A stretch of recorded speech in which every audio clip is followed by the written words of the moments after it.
feel things went yesterday? We got to kind of work backwards here. It was actually awesome. It was great to get out there, get some one-on-one competition against other people. It was awesome to get going on defense, to see the people up front move people, to see the offense start slow and increase their speed as they went through practice. All of those things are like building. It's really good when you get different bodies, different competition, different people going. All of those things were great. We got all the great work we wanted, even though you guys tried to make it about the one little scuff up. But I thought that was really awesome that we got a chance to get past that. That happened, move on, and get to what we came out here to do, and that was practice. What are you excited to see the most out of Michael on Friday, and how much playing time do you expect to see out of him? Michael Penix, we haven't really talked about playing time, but you'll get a good look at Michael. You get a chance to get him to go out there and watch him work. And, obviously, Kurt won't get nearly as much work in those type of situations, if any. And then we'll get a chance to see some of the other guys get out there and work. So I'm excited. I'm always excited to see guys when they get a chance to get their first ops. I'm really excited about these practices and what happened yesterday and then also today. So do you have your rotation set for Friday yet? We do D-led, but I'm not telling you. Not the fans. They want to know. I don't really. We love the fans, and they got a good look at us at the stadium, and they got to feel what the rotation looks like, what the ones look like, what the twos look like, and then our threes get a chance to get out there and some of our preseason work and some of our twos as well, and we'll play a couple of the ones. We'll have to make a pretty good evaluation as a coach's standpoint.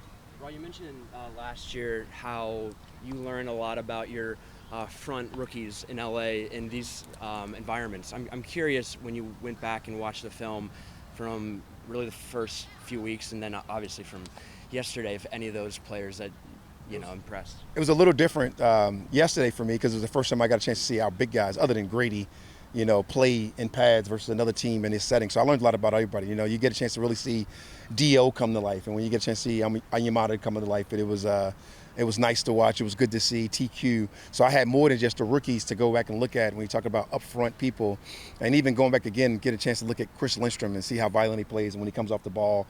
And even Caleb McGarry, and then watching Drew Dalman sitting there. News before he went down yesterday, obviously with the calf type of deal, so we'll set him out today. But all of those guys you got a chance to look at yesterday. It was a little bit different than last year in LA when you're just so interested in seeing your young guys and seeing how they can contribute and what roles they would have. It was good to see some of the guys who you felt like you've seen on tape, but you got a chance to see them live and in person versus another uniform.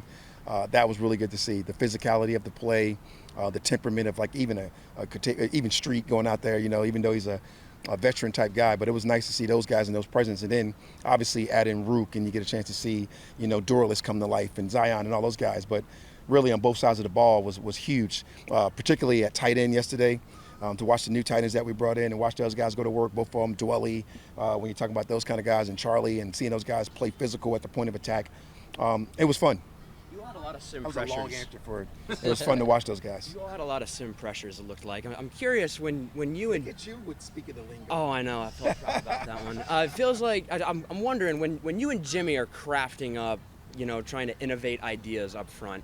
Yes. Are these like late night thoughts, or just like how do you all try to innovate? They are, really, to be honest with you. When you think of these pressures and how you want to bring people, a lot of those things you're trying to use up people's backs when you talk about simulated pressures to make those guys block 4 people rushing with just the back. Now they get less people out in the route, so now you can flood the zones in the back of them and really change the math, so to speak. So when you do those things, when you see the back get wasted, or you see like you did with Miami yesterday, you get a bunch of scat, what it means free releasing. And you get a chance to watch those guys go scat, and you get a chance to watch people come out, and then you got to watch Tua or Matt, have to throw the ball hot is what you're looking for. When they got to throw the ball out fast and get it out quickly, and then that goes right into us being a good tackling football team. And obviously, we haven't got to the tackle part of it all, but you want to see guys tackle in those situations. And right now, you just work on angles and your shoot awareness and things of that nature. Following up on what you were talking about with, it was interesting watching the D-line yesterday. They had a really good red zone period, and a couple of them talked a lot about how that mattered to them in terms of like the intensity and the physicality starts up front, and they really take ownership of that. How much do you feel like is that from them, like from Grady, from David, as much as it is from coaching? We are a player-led environment, and it's my job and our coach's job to show the guys the way, and these guys got to take it and go do it, right? And we wanted to have the impression of being able to run the football and being able to stop the run on both sides of the ball, because the line of scrimmage in the red zone is particularly important in the National Football League, as you guys know it.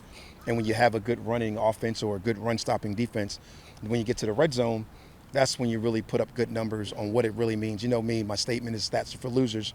But when you get down there and some of those things happen and they get in the close quarters and when it really matters, those are the things that really matter. It's the one stat that does matter. You talk about points and turnovers and being able to do some of those type of things down there. It's really physical, and those guys showed it yesterday, and I was really impressed when I got a chance to show those guys that on tape. And they did it the right way in this setting, which was awesome. From your eyes, Too, from evaluation standpoint, you know you can't go 110%. These defenders can't tackle. They can't bring guys to the ground. Sure. Which is fundamentally their goal.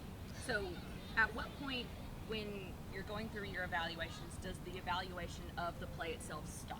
It always talks about the tackling approach, right? So when I mentioned shoot awareness earlier, that's exactly what I was talking about.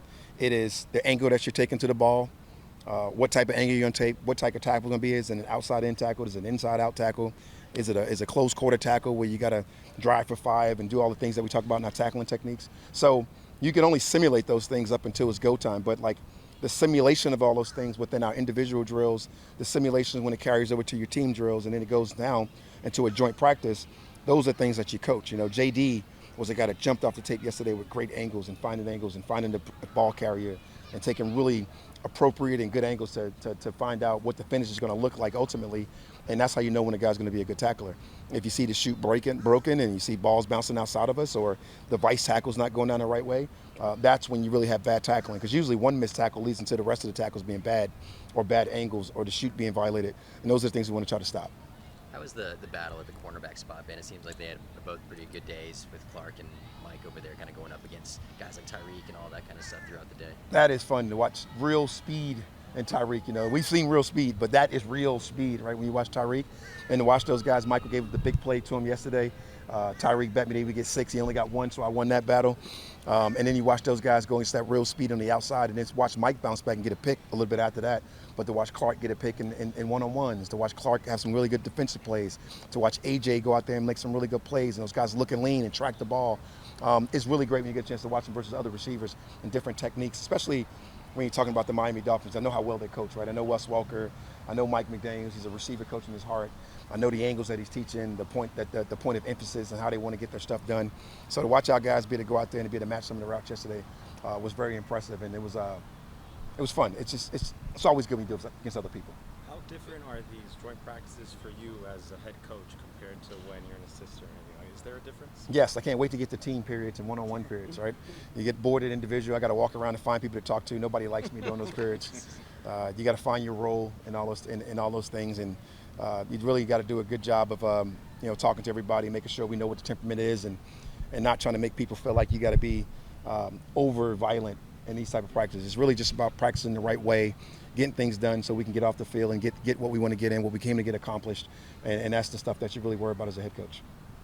Yeah, Coach. Only 2 or 3 years removed from the inside linebacker position being undervalued in terms of we're not drafting them as high as we used to. Sure. We're not paying them what we used to, but now I feel like almost we're coming back up the hill with those guys. Is that fair to say in terms of the way you value them? You know, Josh, it's really funny because like the league goes in these circles, right?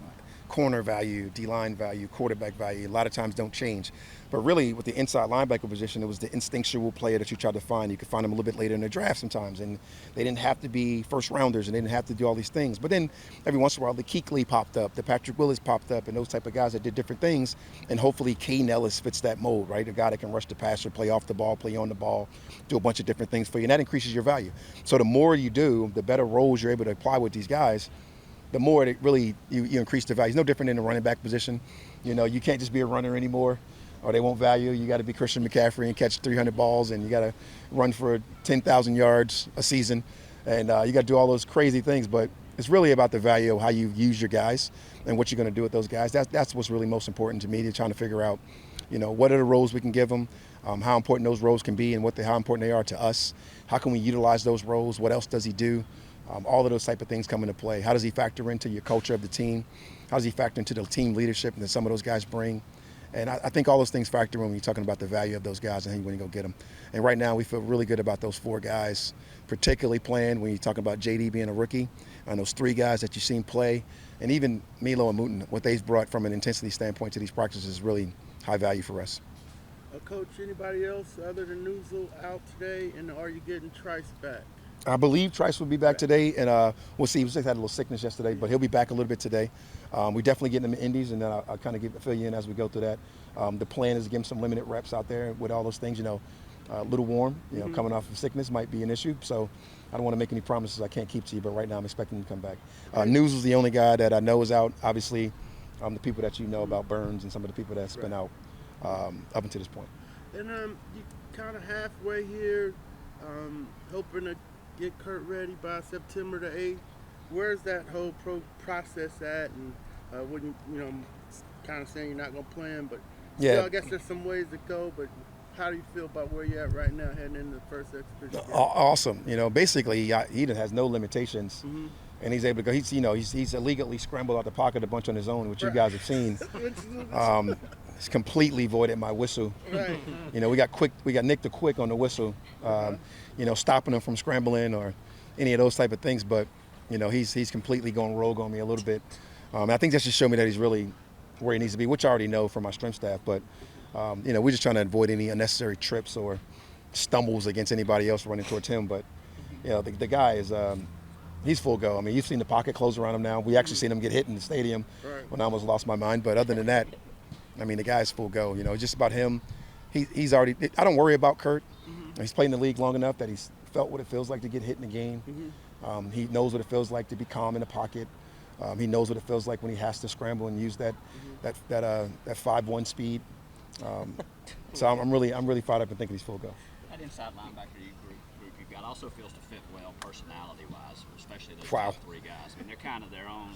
Josh, you're very observant when it comes to that. When you talk about that clone of Barrett Rude, and you got almost 6 of those guys in the room that just want to talk football and just hate to say the word meatheads, but they are just football meatheads that just want to talk. I saw that A gap open up, and it's a fun group to go into. Like they can sit in that room, and I feel like you're in a room full of coaches.